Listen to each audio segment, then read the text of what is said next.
ఇట్లాంటి క్రైమ్ రేట్లు జరగకుండా మోస్ట్లీ కవర్ చేయొచ్చు అన్న కోణంలో మరికొందరు మేధావులు తెలియజేస్తున్నారు. బట్ దాన్ని ఎవరు పట్టించుకోరు. ఇక ప్రధానంగా ఇక్కడ మనం చూసుకోవచ్చు, ఇక కామ్రేడ్ ఇక సెలవు.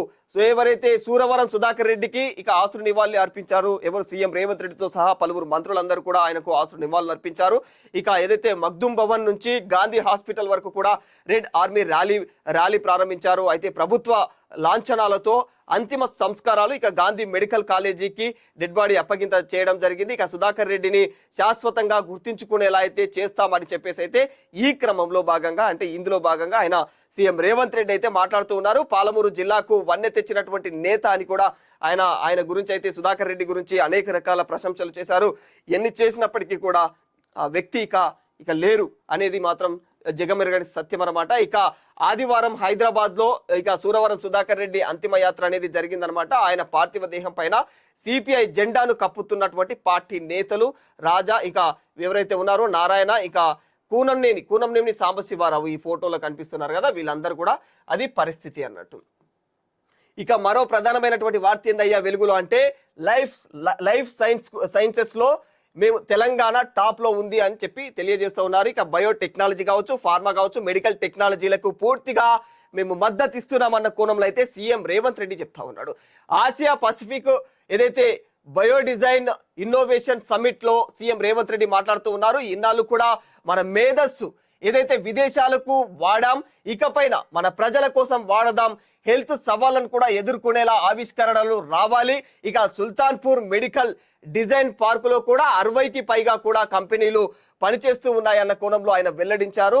అయితే సీఎం రేవంత్ రెడ్డి అన్నట్లుగానే నిజంగానే ఏవైతే మన ఇన్ని రోజులు కూడా మన వైద్యం, మన ఏదైతే మన నాలెడ్జ్ ఉందో, మన ఇంటెలిజెన్స్ ఉందో, దానంతా కూడా ఖచ్చితంగా విదేశాలకు, అంటే విదేశాలు ఎదగడానికి, విదేశాలు డెవలప్ అవ్వడానికి మాత్రమే మన బుర్రలు వాడినాం. ఇక నుంచైనా మన దేశంలో, అది కూడా మన తెలుగు రాష్ట్రంలో మన శాస్త్రవేత్తలు, మన డాక్టర్స్, వీళ్ళందరూ కూడా మన బుర్రలు ఇక్కడే వాడి మన దేశాన్ని డెవలప్ చేయాలి, మన రాష్ట్రాన్ని డెవలప్ చేసుకునేలా మేము కూడా వెసులుబాటులు చేస్తాం అన్న కోణంలో ప్రభుత్వాలు కూడా ఈ విధంగా ఇప్పుడు మద్దతులు ఇవ్వడం జరుగుతుంది. ఈ విధంగా అంటే ఈ ఒక్క రాష్ట్రంలోనే కాదు, ప్రతి రాష్ట్రంలో కూడా ఈ విధమైనటువంటి పిలుపునిస్తా ఉన్నారు మేధావులందరికీ కూడా. ఇక మేము దేశం విడిచి విదేశాలకు వెళ్ళాలి, మాకు ఎలాంటి వెసులుబాటులు లేవు అని సాకులు చెప్పుకొని విదేశాలకు పరుగులు తీసినటువంటి ఎవరైతే యువత ఉన్నారో వాళ్ళందరికీ నిజంగా వీళ్ళందరూ, అంటే ప్రభుత్వాలు అలాంటి మాటలు కూడా మాట్లాడడానికి అవకాశం లేకుండా వీళ్ళు ఖచ్చితంగా రాష్ట్రంలో మంచి మంచి అవకాశాలను, ఆ సవలతులను కల్పిస్తూ ఖచ్చితంగా ప్రభుత్వాలు ముందుకు వస్తున్నాయి. ఇక మేధావులు ఎవరైతే ఉంటారో, ఇక పెద్ద పెద్ద ఇంజనీరింగ్ చదివిన కావచ్చు, డాక్టర్లు కావచ్చు, వీళ్ళందరూ కూడా, శాస్త్రవేత్తలు కావచ్చు, వీళ్ళందరూ కూడా వీళ్ళ యొక్క మద్దతును ఆసరాగా చేసుకుని ఖచ్చితంగా దేశ సేవకు మీరు ఖచ్చితంగా ముందుకు రావాలి అన్న కోణంలో కూడా రేవంత్ రెడ్డి తెలియజేస్తూ ఉన్నాడు అన్నమాట.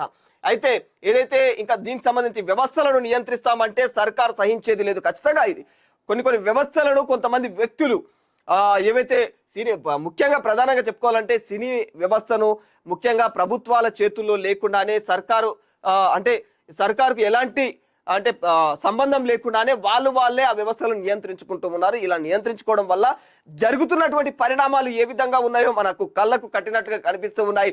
వాళ్ళే కొట్టుకు చస్తూ ఉన్నారు. అంటే అందులో ఖచ్చితంగా ఎవరైతే కార్మికులు ఉంటారో, ఆ సినీ కార్మికులు, వాళ్ళందరికీ కూడా చాలా అవకతవకలు జరుగుతున్నాయి. వాళ్ళందరినీ కూడా ఈ పెద్ద మనుషులు ఎవరైతే ఉంటారో, పెద్ద పోకడలు పోయి అంటే మేము పెద్ద హీరోలము, డైరెక్టర్లము, ప్రొడ్యూసర్లము అని చెప్పుకుంటూ ఉన్నారో వాళ్ళెవరూ కూడా ఈ కార్మికులు, అంటే చిన్న తరహా టెక్నీషియన్స్ ఎవరైతే ఉంటారో వాళ్ళని పట్టించుకునే నాదుడే లేకుండా పోతుడు.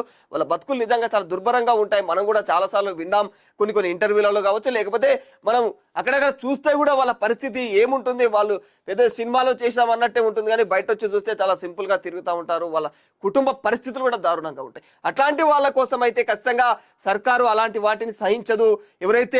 ఏవైతే వ్యవస్థలు, అంటే కొన్ని వ్యవస్థలు ఉన్నాయో ఆ వ్యవస్థలను చేతిలోకి తీసుకొని వాటిని ఖచ్చితంగా వాటన్నిటిని కూడా నియంత్రిస్తామంటే మాత్రం మేము ఖచ్చితంగా ఒప్పుకోము అన్న కోణంలో అయితే ఇక్కడ సర్కార్, సీఎం రేవంత్ రెడ్డి అయితే మాట్లాడుతూ ఉన్నాడు. ఇక సినీ కార్మికుల